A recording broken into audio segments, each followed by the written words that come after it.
for joining me. Thanks for having me. Can you see us alright? Maybe I should... Yeah, you want to scoot over? Yeah. We can sit closer to each other.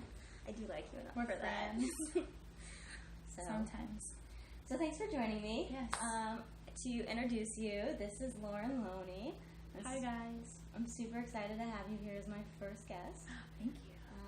Very excited to be here. Oh, thanks.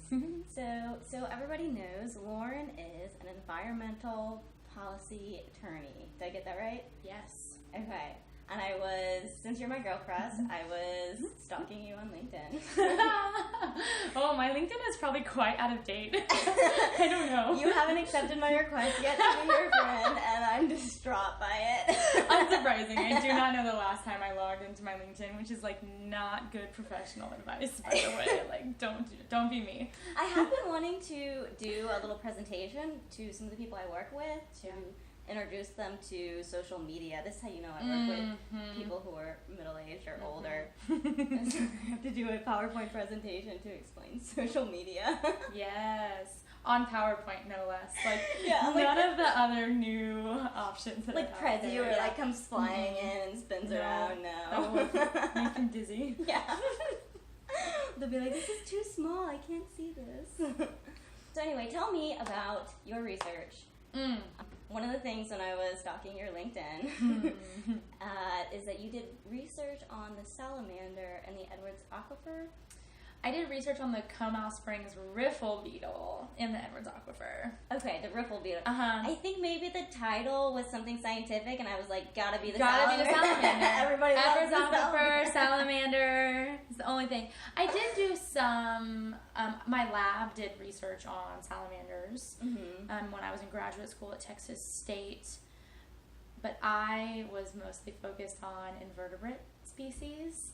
So all the bugs is what I did my graduate student research on, and then as a biologist, I did field studies on life characteristics, habitat characteristics of the Comal Springs Riffle Beetle, which is a species that is endemic to only the Comal Springs outflow of the Edwards down in New Braunfels. Now, does it just live there as its only habitat? Is it endangered? It is endangered. Okay. But it's one of those species that's endangered because it is endemic to that area, so it only lives in the interstitial space. Is that what endemic means? Yes, that's what endemic means. Endemic, You're like looking at me like... No.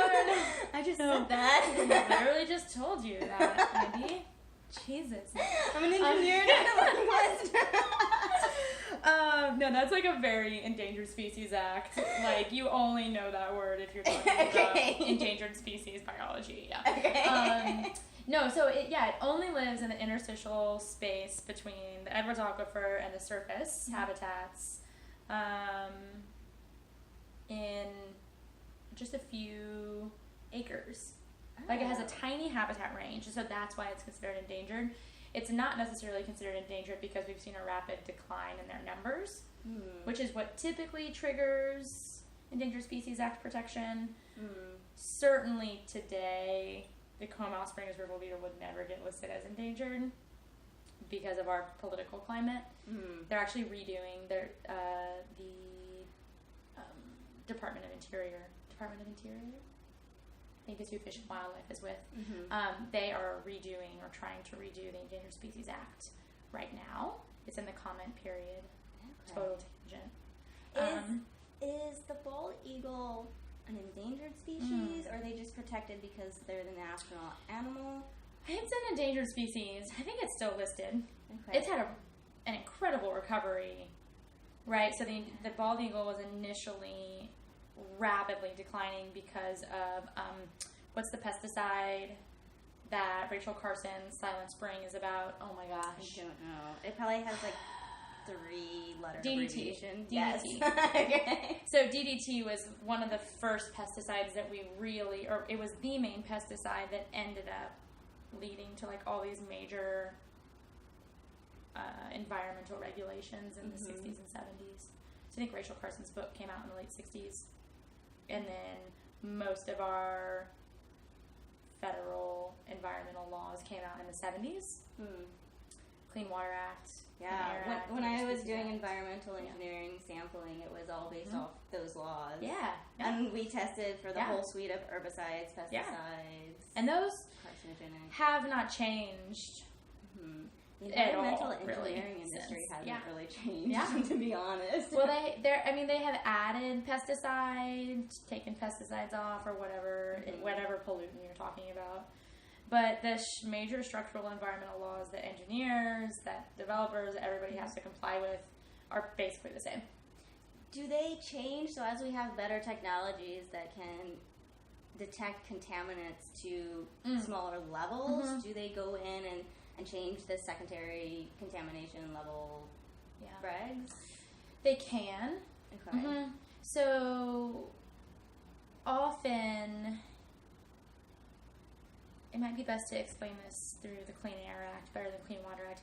Yes, whether it's Clean Water Act or Clean Air Act, they base their standards on best available technology. Okay. So how they set standards under, typically what you're looking for are pollutants that are regulated in water under the National Pollution Discharge and Elimination System. Oh, wait. Discharge Elimination System. NPDES. Yes. Yeah. Okay. So all these facilities have to apply for NPDES. Nifties. Permits, or... Sounds like it's getting nifty in here. You get a jacket on. Go check the nifties. No sexualizing environmental laws. So if your facility has a NPDES permit, then they have to only discharge certain levels of pollutants. Mm-hmm. The pollutants regulated by NPDES are regulations put out by the EPA, whereas like the Clean Water Act itself is legislation, right? So the major legislation hasn't changed, but the EPA issues new regs all the time. They just have somebody update their website. Basically. Or not. Or not update it or not. for years. Yeah, especially now. Yeah, and then the states also have their own regulations that are as stringent or more so.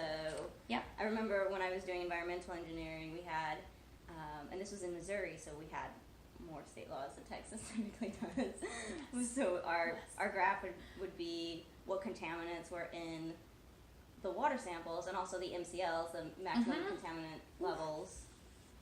You okay? Yeah, I just almost knocked my water bottle over. No big deal. And I would go in part of the job is just going in and saying okay, is this level higher than the state? Is it higher than national? Okay, bold it if it is. Next line. So it's just a lot of data entry. Absolutely. And comparisons. Yeah, absolutely. And I think most states don't have stricter regulations than the federal regulations. Some do. Mm-hmm. Even Texas has a few. Oh, really? Yeah, in the Safe Drinking Water Act realm. Oh, I didn't know that. Yeah, we have a couple of secondary contaminants that we regulate. So, actually, under Safe Drinking Water Act, none of the secondary contaminants are enforceable. Metals like lead, copper. Lead and copper are primary contaminants. Odor and taste. Yeah, odor, taste, turbidity is a secondary. Okay. Fluoride is a secondary. Mm-hmm. We regulate hydrogen sulfide in Texas. H2S. And EPA does not. Wait, why? Do you know? I don't know. I assume it has something to do with our oil and gas industry. Maybe that it's present because of oil and gas work. Whereas other states don't have the same issues. So, fun fact, if you do confined space, basically the only thing they really teach you in confined space training is about H2S. And you have to have different modes of entry and exit and have people who are spotting you, but it's all based on H2S. So you wear these little sensors and they beep. Yeah. And you have walkie-talkies, and if it's beeping, it's, I guess, because of the type of agent it is, I don't know, it messes with your nervous system. Yeah, it's a big deal. You don't know when you breathe it in and you're getting loopy. And absolutely, and that's a big refinery issue. It's confined space, when you're in a pipe or down in a reservoir, or I don't know, not reservoir, that's not confined, but I think actually a reservoir would be just because if there's not a mode of egress to get out. So even at a wastewater plant, we have these giant basins that are just football fields long. But since you have to go down into them, and there's not ladders that we just install, you would have to have spotters at the top, have 2 ladders set up. Okay. It's like open air. So even though it's open, it's still considered confined. Yeah. Interesting. That makes sense, I guess. Because if you can't get out, that's the main point. You're out of luck. Yeah. You can't get out. Nobody's watching you. I recently was looking up deaths due to oil and gas industry in Texas after Harvey. Because obviously Houston was very impacted and there were very high emission events that happened as a result of Harvey. And so it just led to this rabbit hole basically of looking up. Were you like on Wikipedia? Funnily enough, Texas Observer or okay, so something Chronicle, a little bit more credible.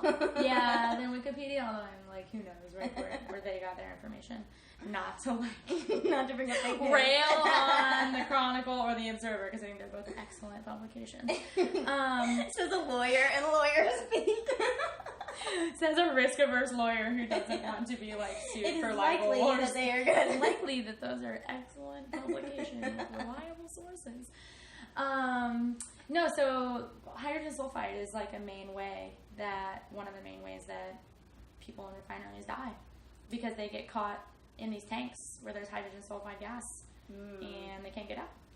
And it happens so quickly, and they don't always follow the OSHA requirements for the occupational safety requirements. Yes. Yeah. I've been on a project before where one person had the H2S sensor, and we were in a very large pipe, and it started going off, and nobody could have cared less. Yeah.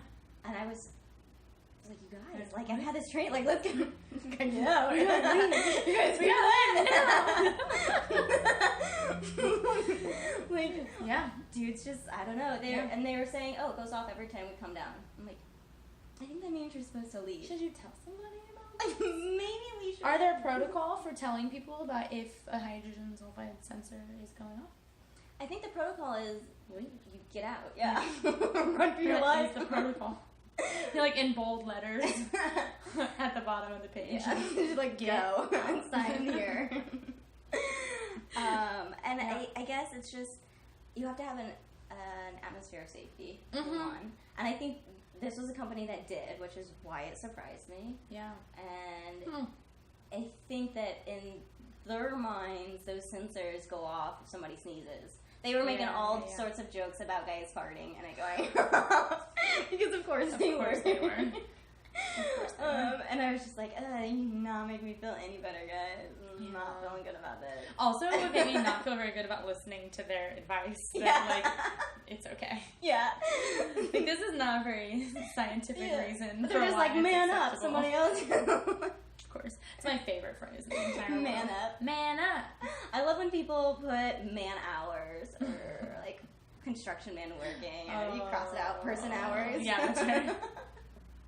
Construction person. Yeah. Thank you very much. I'll be the person that stops the meeting to be like, excuse me, woman hours? Woman hours count too. Yeah, I feel pretty lucky because my supervisors are all women. And it's pretty amazing to not have to deal with some nonsense like that at work. I was out on a date with someone and was telling them about like some of the women that I work with and how great they are and how supportive they are and how one of the women talked me up to the other woman. The other woman was like, hey, will you help me on this project? Because she had heard what the previous one had said. Yeah. And he was saying, oh, it must be nice to be a woman and have a girl squad. And I had to be like, no. There are a lot of competitive women too. I just happen to be, I guess, very lucky that the women in my life are supportive. Yeah, it must be nice to grow up in like the boys' club. I know, right? Have all the resources. Yeah, man, you're so lucky to be a woman in a male-dominated. People promote you on potential and not you having done it multiple times. I would have lost my mind. I should have. Yeah. I just let them know that no. That is not something that I would have just been like, Yeah, okay. See you later. Bye. Dinner's been great. I'll leave you with that bill if that's okay with you. Me and my girl squad, we have things to do tonight. Our privileged selves. Right. Yeah. Because it's so easy for women in a workplace. In a male-dominated workplace. God. So when I first took my position where I'm at now, and I knew it was all women in the office, I honestly had that thought, like, oh man, what is this going to be like? And it's been incredible. I have loved every single second of it. And but I think that there's challenges with women supporting each other instead of being competitive with each other. That I like to think I don't contribute to that, but you know, when you're a woman and you're in a competitive workplace, it's hard to turn that off. Yeah, and you're not going to be not competitive just exactly because they're also a woman. It's not a zero-sum game. Yeah. And I feel like you have a lot of the same things that you experience working as an attorney or a lawyer, with credibility and trying to back up what you say and having to prove that you do know what you're talking about. And also the same, maybe I'm talking to you for you, but the same fears of, do I know what I think I know? Yeah. Am I the best person for this? Yeah. That maybe guys don't always have those fears. Right. Yeah. I think we were just talking about this earlier today. Right now, because we've been out all day. We have been out together all day long. That's true. Do you want some more tea? Yeah. Yes, please. Yeah, I think that there is a strong desire to prove myself. Not so much to the women that are my supervisors, but to the other people that are my colleagues, not directly, but with the other organizations that I work with. In one project that I'm working on, it's really the first time anybody in the state has looked at these drinking water issues from a legal perspective, and what legal advocates can be doing to promote safe drinking water across the state, because we are not highly ranked in the list of states for our drinking water, but a lot of that is because we use a lot of groundwater, which has a lot of natural contaminants. Yeah. Up in the Panhandle, you have basically everybody except for Lubbock, the city of Amarillo, maybe a university that's drinking contaminated drinking water. Do they get it all from the Ogallala? Okay. Well, city of Lubbock gets their drinking water from reservoirs, so their surface water. But everybody around the city of Lubbock is Ogallala. And the Ogallala is highly contaminated, both naturally and because of fracking and agriculture especially. Oh, because it's shallow. Well, there's just a lot of nitrate fertilizer. I wonder where that's coming from. I don't know. You don't want to say that on a YouTube video, because industrial ag will see this and be like, well, those girls are on our hit list. Yeah. They're not being invited to the happy hours. Which is one of my dreams in life. So maybe we do start to talk about oil companies. Yeah. And big ag. Come at me. Yeah, so they all drink unsafe drinking water. And there are resources out there. It's okay. You have to use the word unsafe with they drink water that's in violation of the Safe Drinking Water Act. Okay. There are those who argue that just because it violates the SDWA doesn't necessarily mean it's unsafe. They think you would need to be drinking it 8 hours a day for your whole life. Okay. Yeah. So, and there are people who've been drinking this contaminated drinking water for their entire lives, and they seem to be fine. So, I wouldn't say that's the norm, though. And also, you have to look at it from a generational perspective, I think.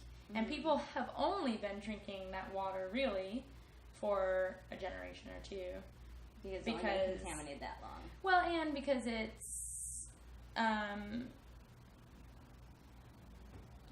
growing now. The population is now growing. So the people in the neighborhoods that we were looking at had only been living there since the 80s. Right? So I don't know where they were at before. Maybe they were drinking well water. They're just downstream. In the next county, right, exactly. But in these neighborhoods, they had only been drinking out of those particular wells for, 30 years. And to me, that's just not enough time to know whether there's any long-term, lifelong effects of that. Right, it hasn't been a lifelong. And also, so, anyway, as a first-year attorney, this is my first project that I worked on, and I was working with several attorneys from a different organization, all men, and they questioned me every step of the way, and I definitely felt like I had to prove myself to them, and then when that didn't work, I got in their faces about it. Good for not you. in an I didn't get in their faces, but I was like, I know more about this subject than you do. I'm telling you this is a problem. I'm telling you, I did not. No snapping. Next time. That's right. If only I had that much sass. So did it work? Are you telling them? It did. Okay. Eventually they did what I asked, but they didn't do their part, which was, so I can't find clients. That's not my job.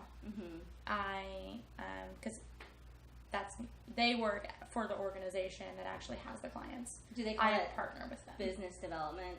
They do the BD side? Yeah, that's like, they don't call it that, but that's probably like a similar. Okay. Yeah. So because what they're looking for I work only with low income communities. And so they're looking for clients that meet their income restrictions. Okay. Yeah. So, and as lawyers, you cannot advertise, you can't solicit for work. You can educate and you can tell them what's up, and then the clients have to come to you. I don't even remember what we were initially talking about. Beetles? I mean, initially, yes.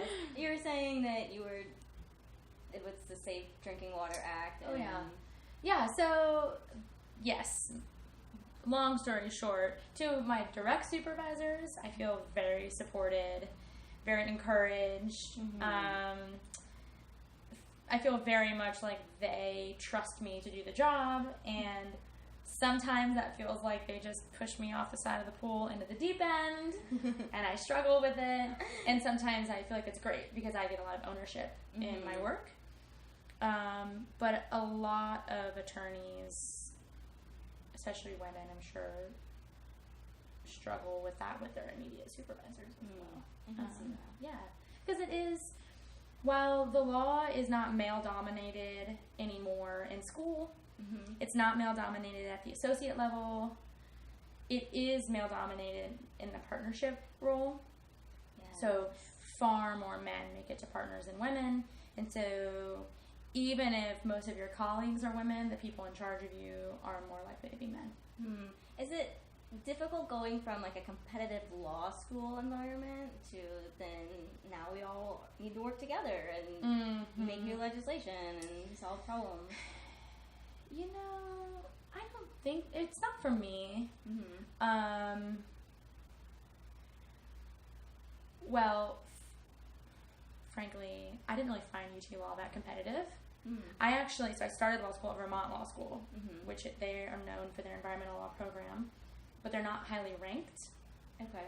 There was super competitive because in that school, you have to graduate at the top of your class to be competitive, right? If you go to a school like UT, which is a T15 or a top 15 school, you can graduate in the top 50% of your class and you're going to get a job at a law firm.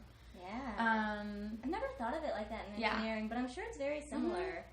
So when I was at UT, I didn't find it to be a highly competitive place.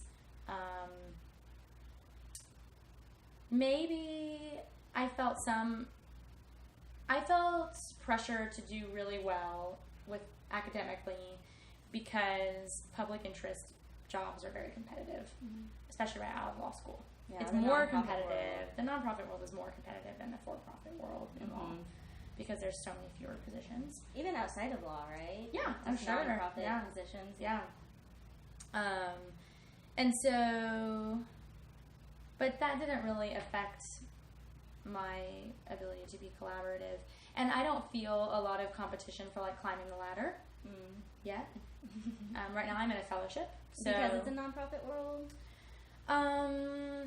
Well, currently I'm in a time-limited position. So my fellowship will end about a year and a half from now, a little less than that. And there is nowhere for me to go. I mean, within this role, I can't move up. I'm a fellow. That's what it is. And my employer doesn't have, they're the directors of where I work, and I work for 2 directors, and then there's administrative staff, and then there's me. So it's like there is no ladder there, And I don't know, I haven't heard amongst my colleagues who work in nonprofits, like environmental nonprofits, I haven't heard of a lot of competitive issues there. But I'm also just maybe a little bit disconnected from that right now, since it's not really where I'm at. You're focused Yeah. on. Mostly I'm just focused on trying to get these reports finished and get this legislation written and like sleep at night. You've done so much work in the past few weeks too. Like you went and gave comments on a project. It's scary.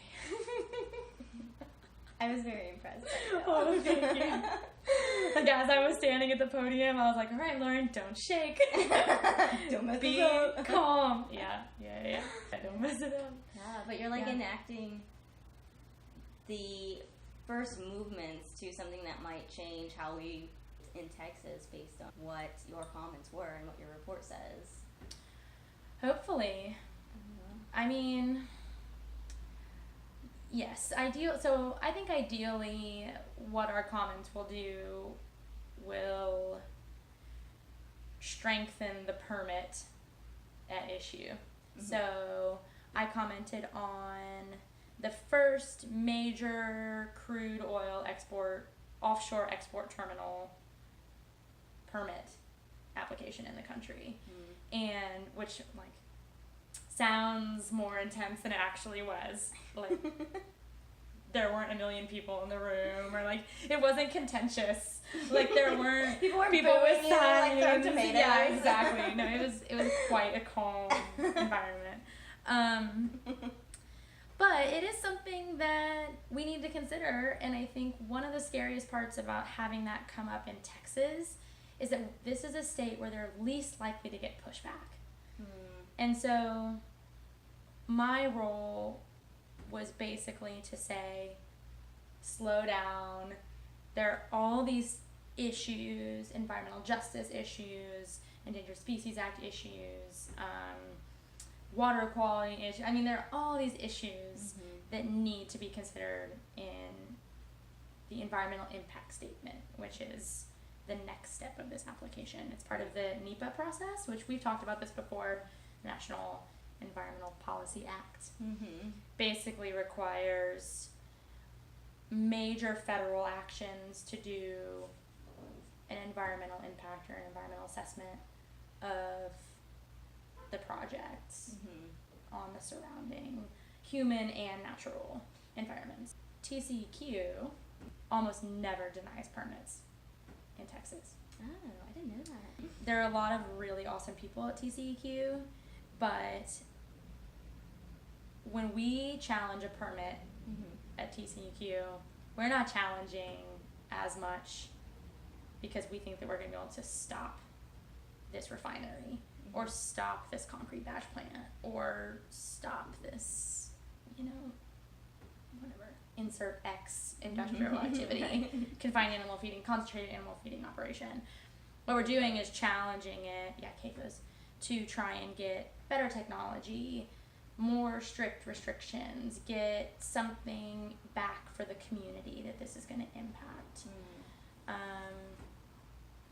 In this case, so what I commented on for this terminal was the scope of what I think should be included in the environmental impact statement. And because I commented and I submitted comments to these agencies, they have to address my comments. So they have to say, okay, we considered these issues like you asked, or they have to say, we didn't consider these issues and here's why. So it forces them to at least address the issue, look into it, and then hope that they'll consider it to be important enough and connected enough to that permit and that project to actually include it in the environmental impact statement. If they don't, do you have grounds to sue them later if something happens? Or You can bring a lawsuit if you think the environmental impact statement is insufficient. So they'll write the EIS, the environmental impact statement, then there's a public comment period after the draft EIS is issued. Then they have to address those comments and then issue a final EIS. Okay. And you can file, NEPA litigation if you think the EIS is insufficient. And it happens. Yeah. That was actually the first lawsuit I was ever involved in, was a highway NEPA case where we were challenging the environmental impact statement of a highway just on the south side of Austin. Was my company the designer? I don't know. Maybe. Possibly. I feel like I could talk to you forever. Yeah. But yes. Maybe I'll have you on again. I really enjoyed this. Thank you for having me. My cat at some point jumped up behind and started eating the plant. Oh man. Andy's cat doesn't like me very much. I don't know what I did, but she really doesn't like guys. Oh. So if you think this is cold. Thank God. God. If you had a mustache. I would be so sad if animals didn't like me. You should just be like hiding in the closet shaking. She thought I was gonna feed her earlier, Oh, and then I thought we were friends. She got real cozy. Yeah, she did. I was like, "Holy cow! I'm petting your cat. She's close to me." And then she realized I wasn't gonna feed her. And she's like, "Please, well, I'm giving up on this. not into you anymore." She's so pretty. Yeah. Well, All right. Thanks for coming over and having some tea with me. Of course. Thanks for having me. Oh my God. Tea time. Tea time with Andy. With Andy. I love it. Solved. Yes. Yeah.